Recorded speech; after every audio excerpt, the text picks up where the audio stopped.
ప్రియమైన ఒలీవ టీవీ ప్రేక్షకులకు ప్రభునామను వందనాలు తెలియజేస్తున్నాను. ప్రియులారా, బాగున్నారా? ఈరోజు వాక్యాంశము మనము హెబ్రీ గ్రంథంలో నుండి మొదటి 2 వచనాలను మనం ఈరోజు ధ్యానం చేద్దాం. ఓపికతో మన విశ్వాస జీవితంలో మనము ముందుకు సాగాలనే అంశాన్ని మనము ధ్యానం చేద్దాం. 12వ అధ్యాయం 1-2 వచనాలు కనుక మనం జాగ్రత్తగా పరిశీలన చేస్తే ఇది 11వ అధ్యాయానికి కొనసాగింపుగా మనం చూడవచ్చు. మనం చదువుతున్నప్పుడు మనకు అర్థమవుతుంది. 11వ అధ్యాయానికి కొనసాగింపు.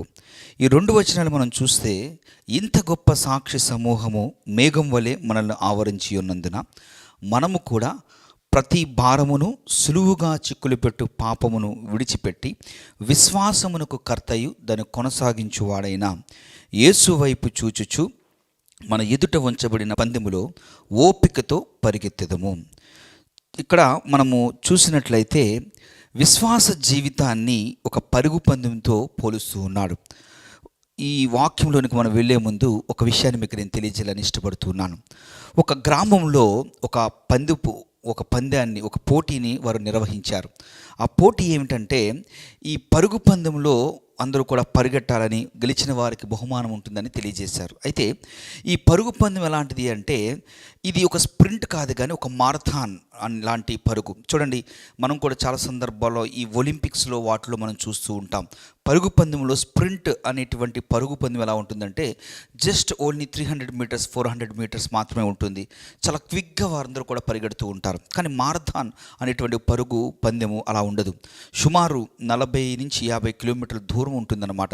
దానికి చాలా ఓపిక కావాలి, మరి ఓపికతో పరిగెట్టాలి. అలాగే ఈ గ్రామంలో కూడా ఈ మారథాన్ అనేటువంటి పరుగు పందాన్ని పెట్టినప్పుడు చాలామంది యవనస్తులు ఉత్సాహంతో దాన్ని పాల్గొన్నారు, కొనసాగుతూ ముందుకు వెళ్తూ ఉన్నారు. అయితే ఒక వ్యక్తి చాలా దూరం పరిగెట్టిన తర్వాత, కొంత దూరం వెళ్ళిన తర్వాత తను అలసిపోయాడు. తను అనుకుంటున్నాడు, ఇక నేను ఈ పందెంలో ముందుకు కొనసాగలేనని అతడు అనుకున్నప్పుడు, భావిస్తున్నప్పుడు తన తండ్రి పక్కనే ఉండి తనను ప్రోత్సహిస్తున్నాడు. ఏమంటున్నాడంటే, నీవు ఆగిపోవద్దు, నువ్వు అలసిపోయినప్పటికీ కూడా ఓపిక తెచ్చుకొని నువ్వేం చేస్తావంటే, గురి మీదే నువ్వు ఏదైతే ఆ గమ్యము ముగింపు రేఖ ఉంటుందో, ఆ ముగింపు రేఖ లేదా ఆ ముగింపు ఏదైతే లైన్ ఉంటుందో దాన్ని నువ్వు చేరుకునేంత వరకు కూడా నువ్వు ఓపికతో పరిగెట్టు, నీ గురి దాని మీదే నిలుపు అని అతను చెప్పినప్పుడు, ఆ తండ్రి మాటలు విన్నటువంటి ఆ వ్యక్తి ఓపిక తెచ్చుకొని పందెంలో ఆ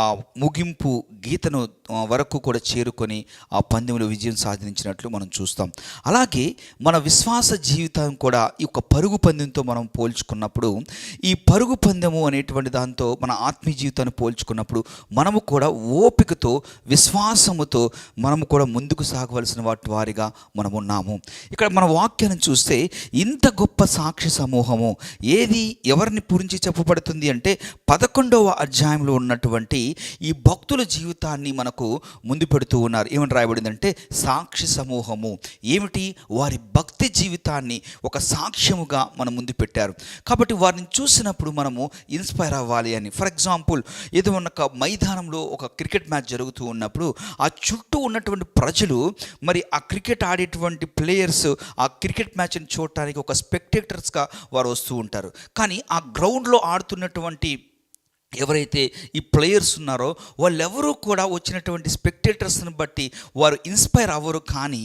కానీ ఇక్కడ మనం చూసినట్లయితే ఈ హెబ్రీల గ్రంథం 12వ అధ్యాయంలో చెప్పబడినట్టుగా ఇంత గొప్ప సాక్షి సమూహం అని ఈ 11వ అధ్యాయంలో ఉన్నటువంటి భక్తుల జీవితాన్ని మన ముందు పెట్టారు కదా. వీరు they are not only simple spectators. వాళ్ళు కేవలం స్పెక్టేటర్స్ కాదు, కానీ వాళ్ళు ఇన్స్పైర్ అవుతారు.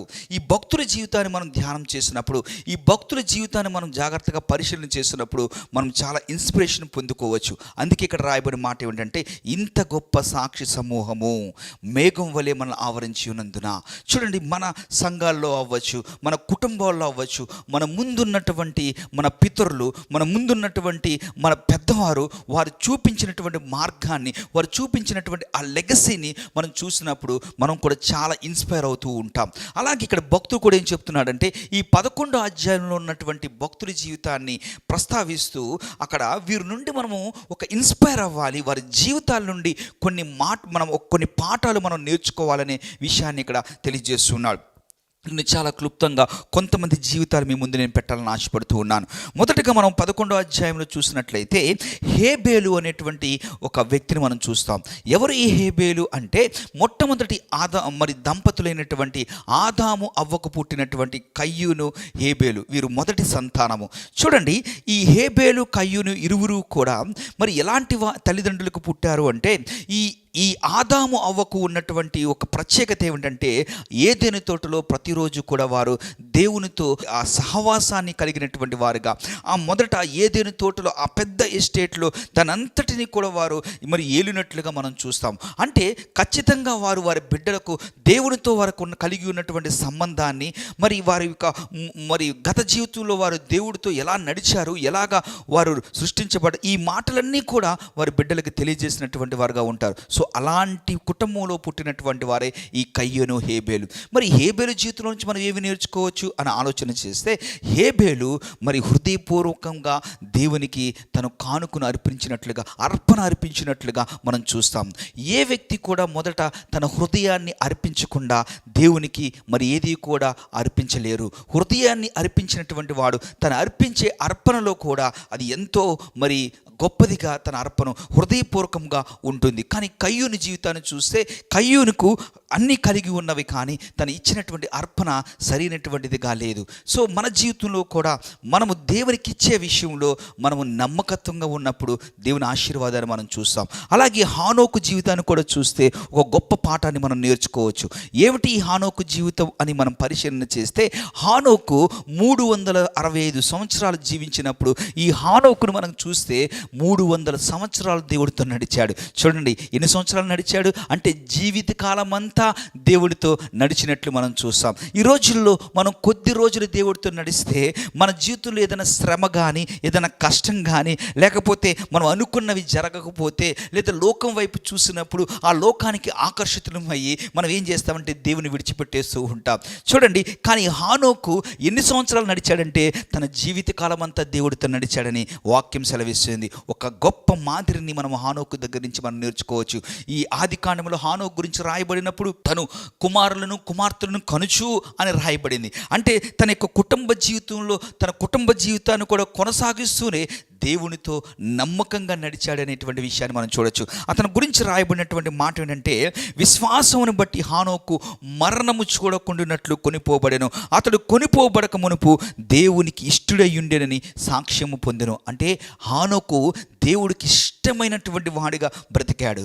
చూడండి, కేవలము 300 సంవత్సరాలు దేవుడితో నడవటం మాత్రమే కాదు, కానీ దేవునికి ఇష్టమైనటువంటి వాడిగా బ్రతికాడు. మన జీవితంలో మనం కూడా దేవునికి ఇష్టమైనటువంటి వాళ్ళగా మనం బ్రతుకుతున్నామా అంటే మన ఆత్మీయ జీవితాన్ని చూసినప్పుడు దేవుడు సంతోషిస్తున్నాడా, దేవుడు మనల్ని బట్టి ఆయన ఆనందిస్తున్నాడా అనే విషయాన్ని మనము పరిశీలన చేసుకోవాలి. ఇలాగ చూసుకుంటూ పోతే చాలామంది జీవితాలు మనకు కనపడతాయి. అబ్రహాముని జీవితం చూసుకుంటే ఒక విగ్రహారాధికుడిగా ఉన్నాడు, కానీ దేవుడు అతని పిలుచుకున్నప్పుడు సమస్తమును విడిచిపెట్టి దేవుని వెంబడించాడు. తను ఎంతో ధనము కలిగినటువంటి వాడిగా ఉన్నాడు, ఎంతో ఆస్తిపాస్తులు కలిగినటువంటి వాడిగా ఉన్నాడు. కానీ అబ్రహాం గురించి రాయబడిన మాట ఏమిటంటే, 10వ వచనంలో మనం చూస్తే 11:10 ఏలయనగా దేవుడు దేనికి శిల్పియు నిర్మాణకుడై ఉన్నాడో పునాదులు గల ఆ పట్టణం కొరకు అబ్రహాము ఎదురు చూచుచూ ఉండెను.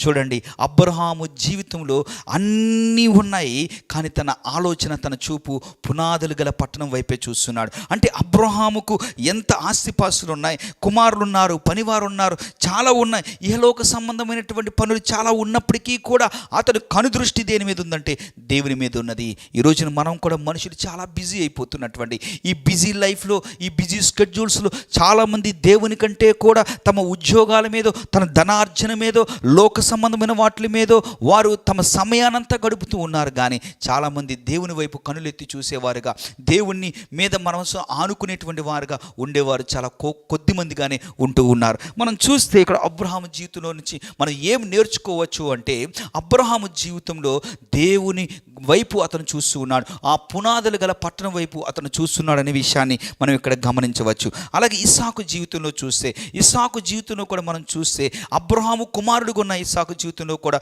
తన జీవితం అంత సాఫీగా వెళ్ళిపోయినట్టుగా మనం ఏం చూడము. ఆదికాండం 20వ అధ్యాయంలో చూస్తే కరువు వచ్చింది. తను అనుకున్నాడు ఆ ఫిలిస్తీన్ దేశాన్ని, గెరారులో ఉన్నటువంటి దాని ప్రాంతాన్ని విడిచిపెట్టి మరి ఐగుప్తుకు వెళ్దాం అనుకున్నప్పుడు దేవుడు అంటున్నాడు, లేదు లేదు, నువ్వు ఈ ఐగుప్తులోనే ఉన్నాము అన్నప్పుడు దేవుని మాటను బట్టి అక్కడే ఉన్నాడు. ఎన్నో శ్రమలు వచ్చాయి. చూడండి, అతడు బావులు తెరుస్తున్నప్పుడు ఆ మూయబడినటువంటి బావుల్ని అతడు మళ్ళీ తన తండ్రి చేసినటువంటి బావుల్ని అతడు తీస్తున్నప్పుడు, మన్ను తీస్తున్నప్పుడు తిరిగి ఫిలిస్తీన్లు వచ్చి మన్నుతో పోడ్చబడుతున్నప్పుడు ఎన్నో శ్రమలు ఓర్చుకున్నాడు. కానీ విశ్వాసముతో దేవుని వైపు ఆనుకొని ఆధారపడినప్పుడు దేవుడు తను ఎక్స్పాండ్ చేసినట్లుగా మనం చూస్తాం. ఇలాగ చూసుకుంటూ పోతే ఎంతోమంది భక్తుల జీవితాలు మనం చూడొచ్చు. యాకోబు జీవితాన్ని కూడా మనం చూస్తే అతడు మరి ఒంటరివాడిగా తన తండ్రి ఇంటి నుంచి మరి ఆ యొక్క తన మామ ఇంటికి వెళుతూ ఉన్నాడు. ఎలా వెళ్తున్నాడు? అవమాన భారంతో వెళుతున్నాడు. తను ఎలా వెళ్తున్నాడంటే మరి ప్రాణభయంతో వెళుతున్నాడు, ఒంటరివాడిగా వెళుతున్నాడు, తన భవిష్యత్తును గురించినటువంటి ఆందోళనతో వెళ్తున్నాడు. తన ఫ్యూచర్ ఏమవుతుందో తనకు తెలియదు. అక్కడికి వెళ్ళిన తర్వాత మామ ఇంటి దగ్గరగా తను ఎలా చేర్చుకుంటారో తెలియదు. మళ్ళీ తిరిగి నేను ఇంటికి వెళ్తానా లేదు అనేటువంటి పరిస్థితిలో ఉన్నప్పుడు, కానీ ఎప్పుడైతే దేవుడితో అతడు ఎబ్బోకు రేవు దగ్గర దేవుడితో గడిపాడో, దేవునితో పెనుగులాడాడో గొప్ప ఆశీర్వాదాన్ని పొందుకున్నట్టు మనం చూస్తాం. చూడండి, ఇలా మనం భక్తుల జీవితాలు చూసుకుంటే అందరి జీవితాలు కూడా మనకు ఒక గొప్ప పాఠంగా మనం చూసుకోవచ్చు. యాకోబు మోసగాడే, యాకోబు తండ్రిని మోసం చేశాడు, యాకోబు అన్నను మోసం చేసి ఉండొచ్చు, కానీ దేవుడితో దగ్గరకు వచ్చినప్పుడు తన జీవితము ఆశీర్వాదకరమైనటువంటి జీవితంగా మార్చబడింది. దేవుని బిడ్డ, మనం చూస్తే మోషేను కూడా చూస్తే, మోషే ఫరో యొక్క కుమార్తె యొక్క కుమారుడుగా అనిపించుటకు ఆ అంతఃపురంలో తన ఒక లగ్జరీ లైఫ్ని లీడ్ చేయాల్సినటువంటి వ్యక్తిగా ఉన్నాడు. కానీ దేవుని గురించి అతను ఏం చేశాడో తెలుసా? దేవుడి గురించి శ్రమ అనుభవించడం కోసం గొప్ప త్యాగపూరితమైనటువంటి జీవితంగా మోషేను జీవితాన్ని మనం చూడొచ్చు. చూడండి, ఆ విషయాన్ని మీకు నేను చూపిస్తాను. చూడండి, 11వ అధ్యాయం 24వ వచనంలో చూస్తే, మోషే పెద్దవాడైనప్పుడు విశ్వాసమును బట్టి ఐగుప్తు ధనము కంటే క్రీస్తు విషయమైనటువంటి నింద గొప్ప భాగ్యమని ఎంచుకొని అల్పకాల పాప భోగములు అనుభవించుట కంటే దేవుని ప్రజలతో శ్రమ అనుభవించటం మేలు అని యోచించి. చూడండి, ఏమి యోచించాడు, ఏం ఆలోచన చేశాడు అంటే, అల్పకాల పాప భోగాలు అనుభవించటం కంటే దేవుని కూర్చున్నటువంటి దేవుని ప్రజలతో శ్రమ అనుభవించటం మేలు అని ఇక్కడ మనం మోషే జీవితం ద్వారా మనం తెలుసుకోవచ్చు. చూడండి, ఈ భక్తులందరి జీవితాలు చూస్తే మనందరికీ కూడా ఎంతో ఇన్స్పిరేషన్గా ఉంటుంది. అందుకే ఇందడ వాక్యంలో మనం చూసినట్లయితే ఇంత గొప్ప సాక్షి సమూహము. ఇంకొక స్త్రీ యొక్క జీవితాన్ని కూడా మనం చూస్తే ఈ విశ్వాస వీరుల జాబితాలో రాహాబు అనేటువంటి స్త్రీ మనకు కనబడుతుంది. ఈ రాహాబు గురించి బైబిల్లో రాయబడిన మాట ఏంటంటే, రాహాబును వేశ్య. ఆమె గురించి వేశ్య అని రాయబడింది. కానీ ఈమె గురించి ఇలా మనం చూసినట్లయితే దేవుడు ఆమెని ఎంతలా హెచ్చించాడు అంటే, యేసు ప్రభు యొక్క వంశావళిలో ఆమె పేరును లెక్కించడానికి దేవుడు కృప చూపించాడు. మీరు మత్తయి సువార్తలో చూస్తే మొదటి అధ్యాయంలో యేసు ప్రభు వారి యొక్క జీనాలజీలో, ఆయన వంశావళిలో ఈ స్త్రీ యొక్క మరి పేరు మనకు కనబడుతుంది. ఈమెలో నుంచే, ఈమె కుటుంబం, ఈమె వంశంలో నుంచే దావీదు వచ్చినట్లుగా, ఆ వంశంలో నుంచే యేసు ప్రభు వచ్చినట్లుగా మనం చూడగలుగుతాం. చూడండి, శాపగ్రస్తమైనటువంటి జీవితము, ఎందుకు పనికిరానటువంటి జీవితము, అందరి నిందలు అవమానాలతో ఉన్నటువంటి జీవితాన్ని దేవుడు ఒక గొప్ప ఆశీర్వాదకరంగా మార్చబడ్డాడు. మన గతం ఏమై ఉన్నదో దేవునికి అవసరం లేదు. కానీ ఎప్పుడైతే మనం దేవుడి మీద విశ్వాసం ఉంచుతామో మన జీవితాన్ని ఆశీర్వాదకరమైన జీవితంగా ఆయన చేయగలడు. మీరు చూసినట్లయితే కీర్తనలు రచించినటువంటి ఆ కీర్తనకారుల్లో కొరాహు కుమారుల గురించి మనం చూస్తే, కొరాహు కుమారుని కూడా దేవుడు ఎంత ఘనపరిచాడో, ఎంత మరి వారిని ఆశీర్వదించాడు అంటే, ఈ బైబిల్ గ్రంథంలో చాలా కీర్తనలు, కొరాహు కుమారులు రచించినటువంటి కీర్తనలు మనము బైబిల్ గ్రంథంలో ఈ రోజుకి మనం ధ్యానం చేస్తున్నాం. కానీ వారు ఎలాంటి కుటుంబంలో నుంచి వచ్చారు? ఈ కొరాహు కుమారుల యొక్క తండ్రి కొరాహు, మరి అబిర్హాము, అలాగే దాతాను అనేటువంటి వారు ఈ మోషే మీద వారు గొడవ పడినప్పటికీ కూడా, మోషేని ఎదిరించినప్పుడు వారు ఆ మోషేను మాత్రము కాదు కానీ దేవుణ్ణి వారు ఎదిరించి వారు శాపగ్రస్తమై భూమి నెరవిడిచి దాంట్లో పడి చనిపోయినట్లుగా సంఖ్యాకాండలో మనం చూసాం. అలాంటి కుటుంబంలో వచ్చినటువంటి వారు బిడ్డలైతే ఉన్నారు. తండ్రి ఏమో శాపగ్రస్తమైనటువంటి వాడుగా కనబడుతున్నాడు కొరాహు, కానీ బిడ్డలు మాత్రము దేవుని చేత ఆశీర్వదించబడిన వారు కూడా. కొరాహు దేవుడు మార్గాన్ని విడిచిపెట్టాడు, కానీ కొరాహు కుమారులు దేవుని మరి పరిచర్య చేసేటువంటి వారుగా, దేవుని మీద ఆధారపడేటువంటి వారుగా మనకు కనబడుతూ ఉన్నారు. కాబట్టి మన గత జీవితం ఎలాంటిది అనేది దేవుడు చూడడు. నువ్వు ఎలాంటి బంధకాల్లో ఉన్నావో, నువ్వు ఎలాంటి వ్యసనాల్లో ఉన్నావో ఆయన చూడడు. కానీ మనం దేవుని వైపు మనం చూసినప్పుడు దేవుని మీద మనం విశ్వాసం ఉంచినప్పుడు దేవుని హక్కును చేర్చుకుంటాడు. అదే మనం తప్పిపోయినటువంటి కుమారుని జీవితంలో కూడా మనం చూస్తాం. ఆ ప్రొడిగల్ సన్ యొక్క ఆ యొక్క మరి ఆ ఉదాంతంలో మనం చూసినట్లయితే తండ్రిని నుండి దూరమై వెళ్ళిపోయి లోకంలో ఏదో చేయాలనుకున్నాడు. లోక ఆశలకు అతడు ప్రేరేపించబడి మరి ధనానంతా పాడు చేసి అతడు పాపంలో మగ్గిపోయి జీవితం అంతా నాశనం చేసుకున్నప్పటికీ కూడా తనకు బుద్ధి వచ్చినప్పుడు తిరిగి తండ్రి దగ్గరికి వచ్చినప్పుడు తండ్రి తనను చేర్చుకున్నాడు, తన ఇంటిలో చేర్చుకున్నాడు. తన పోగొట్టుకున్నటువంటి ఆ కుమారత్వాన్ని తిరిగి తనకిచ్చినట్లుగా మనం చూడగలుగుతాం. కాబట్టి ఈ రాహాబు యొక్క జీవితం కూడా మనకు ఒక గొప్ప పాఠంగా మనం చూస్తాం. ఇక్కడ చూసినట్లయితే ఇంతమంది భక్తుల జీవితం గొప్ప సాక్షి సమూహము మేఘం వలె మనల్ని ఆవరించి ఉన్నందున చూడండి, మిట్ట మధ్యాహ్నం కూడా మేఘం కమ్ముకున్నప్పుడు ఎలా ఉంటుందంటే మన చుట్టూ చీకటిగా ఉంటుంది. ఆ మేఘం తర్వాత పెద్ద వర్షం మన మీద పడుతుంది. అలాగే ఇక్కడ భక్తులు కూడా, ఇలాంటి భక్తులు అందరి జీవితాలు మనకు ఒక గొప్ప ఆశీర్వాదకరంగా, మనకు ఒక గొప్ప ప్రేరణగా మన ముందు ఉన్నది. కాబట్టి వారందరినీ మనం చూసినప్పుడు మనం వారి ద్వారా ఇన్స్పైర్ అవ్వాలని ఇక్కడ తెలియజేయబడుతుంది. చూడండి, మన సంఘంలో కూడా చాలామంది వారి సంఘాల్లో చాలా ప్రార్థనాపరులైనటువంటి వారు ఉంటారు, చాలా భక్తి కలిగినటువంటి వారుగా ఉంటారు. వారి కుటుంబంలో, వారి తల్లిలో, వారి యొక్క అమ్మమ్మలో, వారి యొక్క నాన్నమ్మలో కూడా చాలా ప్రార్థనాపరులైనటువంటి వారుగా ఉంటారు. ప్రేరణ పొందాలి. వారి భక్తి జీవితాన్ని చూసినప్పుడు మనం ప్రేరణ పొందాలి. వారి ప్రార్థనా జీవితాన్ని మనం చూసినప్పుడు మనం ప్రేరణ పొందాలి. అలాంటి వారిని మనం ప్రేరణ పొందినప్పుడు మనం దీవించబడతాం, ఆశీర్వదించబడతాం. అలాగా ఇక్కడ కూడా మనం చూసినట్లయితే ఇంతమంది భక్తిపరుల యొక్క జీవితం, ఒక్కొక్కరి జీవితంలో నుంచి ఒక్కొక్క పాఠాన్ని మనం నేర్చుకోవచ్చు. ఇందాక నేను చెప్పినట్టుగా హేబేలు జీవితంలో నుంచి ఒక పాఠాన్ని నేర్చుకోవచ్చు, హానోకు జీవితం నుంచి ఒక పాఠాన్ని నేర్చుకోవచ్చు, అబ్రహాము, ఇస్సాకు, యాకోబుల జీవితంలో నుంచి ఒక పాఠాన్ని నేర్చుకోవచ్చు, మోషే జీవితంలో నుంచి ఒక పాఠాన్ని నేర్చుకోవచ్చు, రాహాబు జీవితంలో నుంచి ఒక పాఠాన్ని నేర్చుకోవచ్చు, దావీదు జీవితంలో నుంచి ఒక పాఠాన్ని నేర్చుకోవచ్చు. ఇలా ఎంతోమంది భక్తుల జీవితంలో నుంచి మనం పాఠాలు నేర్చుకోవచ్చు. అందుకే ఇక్కడ రాయబడిన మాట, ఇంత గొప్ప సాక్షి సమూహము మేఘం వలె మనల్ని ఆవరించి ఉన్నందున మనము కూడా ప్రతి భారమును సులువుగా చిక్కులు పెట్టు పాపమును విడిచిపెట్టి. చూడండి, ఒక వ్యక్తి పరుగు పందెంలో మనం పాల్గొన్నప్పుడు ఆ వ్యక్తి ఆ పరుగు పందెంలో వెళుతున్నప్పుడు తన మీద మరి ఏదన్నా ఒక 5 కేజీలో 10 కేజీలో బరువును పెట్టుకుంటే అతడు ఆ పరుగు పందెంని కొనసాగించలేడు. కొంత దూరం వెళ్ళిపోయిన తర్వాతే ఆ పరుగు పందెంలో ఆగిపోతాడు. కారణము ఆ భారం తన మీద ఉన్నప్పుడు. అందుకే మన జీవితంలో కూడా మనం ఆత్మీయంగా ముందుకు సాగుతూ ఉన్నప్పుడు మనకు కూడా తెలియనటువంటి భారాలు మన మీద ఉంటాయి. ఈ భారాలు మనల్ని ఏం చేస్తాయి అంటే, మన ఆత్మీయ జీవితంలో మనం ముందుకు కొనసాగింపనవ్వకుండా అవి అడ్డంకులుగా, అబ్స్టాకిల్స్గా ఉండి మన ఆత్మీయ జీవితంలో మనం ఆగిపోయేవారుగా, అలసిపోయేవారుగా మనం ఉండేటట్లుగా చేస్తుంది.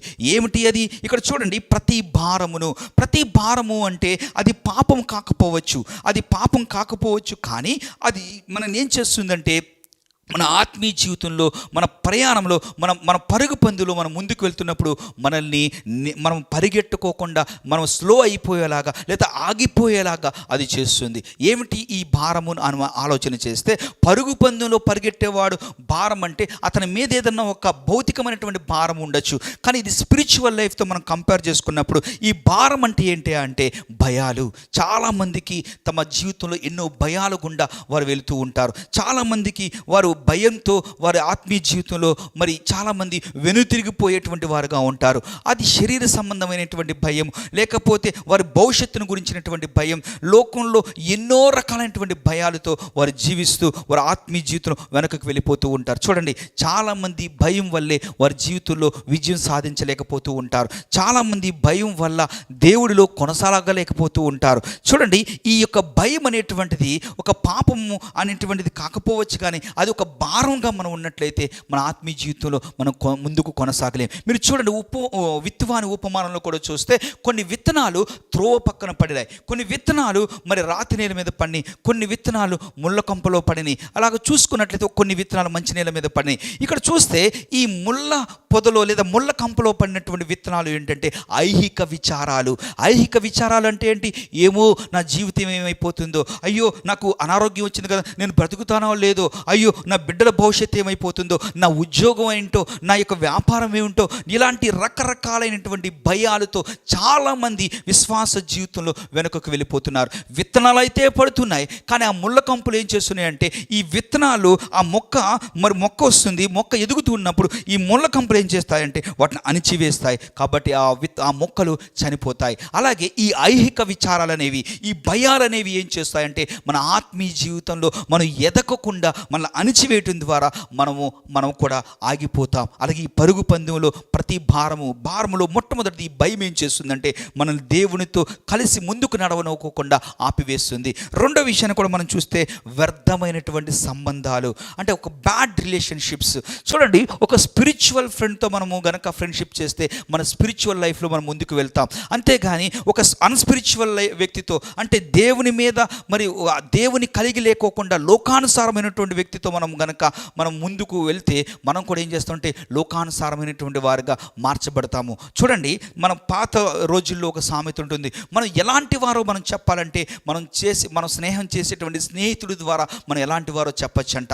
నిజమే కదా, మన స్నేహాన్ని బట్టే మనం ఎవరనేటువంటిది, మన కాండక్ట్ అనేది ఏంటనేది తెలియజేయబడుతుంది. అలాగే చూడండి, ఇక్కడ మనం కొన్ని రిలేషన్స్ మనం ఏం చేస్తాయంటే దేవునితో నడవనివ్వకోకుండా, దేవుని మార్గంలో వెళ్ళనివ్వకుండా అవి మనల్ని పక్కదారి పట్టించడానికి ఎంతైనా అవకాశం ఉంది. కాబట్టి ఇది మనం జాగ్రత్తగా గమనించుకొని మన రిలేషన్స్ ఒక గుడ్ రిలేషన్స్, స్పిరిచువల్ రిలేషన్స్ మనం కలిగి ఉన్నామా, లేకపోతే బ్యాడ్ రిలేషన్స్ మనం కలిగి ఉన్నామా, ఆ బ్యాడ్ రిలేషన్స్ ద్వారా మన యొక్క ఆధ్యాత్మిక జీవితంలో మనము దేవుడి నుంచి తొలగిపోయి ఆ పరుగు పందెంలో మనము ఆగిపోయేవారుగా మనం ఉంటున్నామా అని మనల్ని మనం పరిశీలన చేసుకోవాలి. చూడండి, చాలామంది జీవితంలో ఎప్పుడు వ్యసనాలు అనేటువంటి వారి జీవితంలోకి వస్తాయో తెలుసా, వారు ఈ ఫ్రెండ్స్ ద్వారానే వారు వ్యసనాలకు పాలవుతూ ఉంటారు. మొదట్లో అనుకుంటారు, అయ్యో నేను చాలా బాగానే ఉన్నానులే, వాడు తప్పు చేస్తే ఉందిలే, నేనేం తప్పు చేయట్లేదు కదా, వాడి దగ్గర నుంచున్నాను అంతే కదా అనుకుంటాడు. కానీ ఏదో ఒక రోజు అతని మీద ఉన్నటువంటి అతను చేస్తున్నటువంటి ఆ చెడ్డవి ఏదైతున్నాయో ఆ ఇన్ఫ్లుయెన్స్ నీ మీద పడి ఏదో రోజు నువ్వు కూడా మార్చబడతావు. ఒకవేళ నువ్వు ఒక మంచి స్పిరిచువల్ పర్సన్తో ఉంటే నువ్వు ఇన్ఫ్లుయెన్స్ అవుతావు. ఒక లోక సంబంధమైనటువంటి వ్యక్తితో నువ్వు ఉంటే ఆ ఇన్ఫ్లుయెన్స్ నీ మీద పడి నువ్వు కూడా లోక సంబంధమైనటువంటి వ్యక్తిగా మార్చబడతావు. కాబట్టి ఇక్కడ భారము అనే దాంట్లో రెండవది మనం చూసినట్లయితే మన రిలేషన్షిప్స్. సో మొదటిది భయం అయితే, రెండవది వ్యర్థమైనటువంటి సంబంధాలు, ఆ బ్యాడ్ రిలేషన్షిప్స్, మూడవది ఆధ్యాత్మికమైన నిర్లక్ష్యము. చాలామంది జీవితంలో ఏం చేస్తారంటే నిర్లక్ష్యమైనటువంటి దూరంలో ఉంటారు. అంటే దేవుడితో ఉన్నటువంటి సంబంధాన్ని నిర్లక్ష్యంగా ఉంటారు. చాలామంది చూడండి, లోకంలో చదువుల పట్ల నిర్లక్ష్యంగా ఉండటం వల్ల వారు చదువులో రాణించలేక వారి జీవితంలో ఒక ఉన్నతమైనటువంటి స్థితిని కోల్పోయే వారుగా చాలామంది ఉంటారు. ఎందుకు అంటే వారు చదవలసినటువంటి టైంలో చదవకుండా నిర్లక్ష్యంగా ఉండటం వల్ల. అలాగే ఆధ్యాత్మిక జీవితంలో కూడా ప్రార్థన చేయకపోవటము, వాక్యాన్ని ధ్యానం చేయకపోవటము, సహవాసము కలిగి లేకపోవటము, దైవజనులతో ఆ రిలేషన్షిప్ని మెయింటైన్ చేయకపోవటం వల్ల మన జీవితంలో కూడా మనం కూడా మరి ఆ యొక్క పరుగు పందెంలో మనం ఆగిపోవటానికి అవకాశం ఉంది. చాలామంది జీవితంలో ప్రార్థనా జీవితం ఉండదు. చాలామంది చాలా క్యాజువల్గా జీవిస్తూ ఉంటారు. చాలామంది అసలు మందిరానికి రావాలి అనేటువంటి ఆలోచన కలిగి ఉండరు. ఎప్పుడో ఒకసారి వస్తూ ఉంటారు. కొంతమంది నామకార్థంగా వస్తూ ఉంటారు. చాలామంది బైబిల్ చదవనేటువంటి వారుగా ఉన్నారు. చూడండి, ఒకరోజు మనం ఆహారం తీసుకోకపోతే మన శారీరకంగా ఎలా బలహీనమైపోతామో, ఈ స్పిరిచువల్గా కూడా మనం ప్రార్థన చేయకోకుండా, వాక్య ధ్యానం చేయకుండా, సంఘముతో సహవాసం కలిగి లేకుండా ఉంటే మనము కూడా ఆధ్యాత్మికంగా చనిపోవటానికి అవకాశం ఉన్నది. కనుక మన పరుగు పందెంలో మనం విజయం సాధించాలి అంటే ఈ భారము, భయం అనేటువంటి భారాన్ని విడిచిపెట్టాలి. మరి బ్యాడ్ రిలేషన్స్, వ్యర్థ సంబంధాలు మనం విడిచిపెట్టాలి. మూడవది ఆధ్యాత్మికమైన నిర్లక్ష్యాన్ని మనం విడిచిపెట్టాలి. నాలుగవది లోకాకర్షణ. చూడండి, ఈ నాలుగవ భారం ఏమిటంటే లోకాకర్షణ. ఈ లోకం మనల్ని ఏం చేస్తుందంటే ఆకర్షిస్తుంది. యోహాను రాసినటువంటి పత్రికలో ఉంటుంది 2వ అధ్యాయంలో, ఈ లోకంలో ఉన్నదంతయు నేత్రాశ, శరీరాశ, జీవపు డంబము. అంటే ఈ లోకంలో ఉన్నటువంటి పాపము, భ్రష్టత్వము, ఈ లోకంలో ఉన్నటువంటిదంతా కూడా మనం చూసినప్పుడు, దాని చేత ఆకర్షించబడినప్పుడు, మనము దాన్ని ఆకర్షించబడి దాంట్లోనికి వెళ్ళిపోతే మనం దేవుడి నుంచి తొలగిపోతాం. ఈ ఆధ్యాత్మిక ప్రయాణంలో మన ప్రయాణము ఆగిపోతుంది, మన ప్రయాణము దారి మరలిపోతుంది, గమ్యం వైపు మనం వెళ్ళలేము. కనుక ఈ భారాన్ని కూడా మనం విడిచిపెట్టాలి. చూడండి, 4 రకాలైనటువంటి భారాలు మీకు తెలియజేశాను. ఒకటి ఐహిక విచారాలు, భయము అనేటువంటిది మనలో ఉంది. రెండవది వ్యర్థమైనటువంటి సంబంధాలు, బ్యాడ్ రిలేషన్షిప్స్ మనం చూస్తున్నాం. మూడవది ఆధ్యాత్మికమైనటువంటి నిర్లక్ష్యము మనం చూస్తున్నాం. నాలుగవది లోక ఆకర్షణ. ఇవన్నిటి చేత మనం ఏం చేయబడుతున్నాం భయపడుతున్నాము అంటే మనము ఈ పరుగు పందులు ముందుకు కొనసాగలేకపోతూ ఉన్నాం. రెండో విషయాన్ని మనం చూసినట్లయితే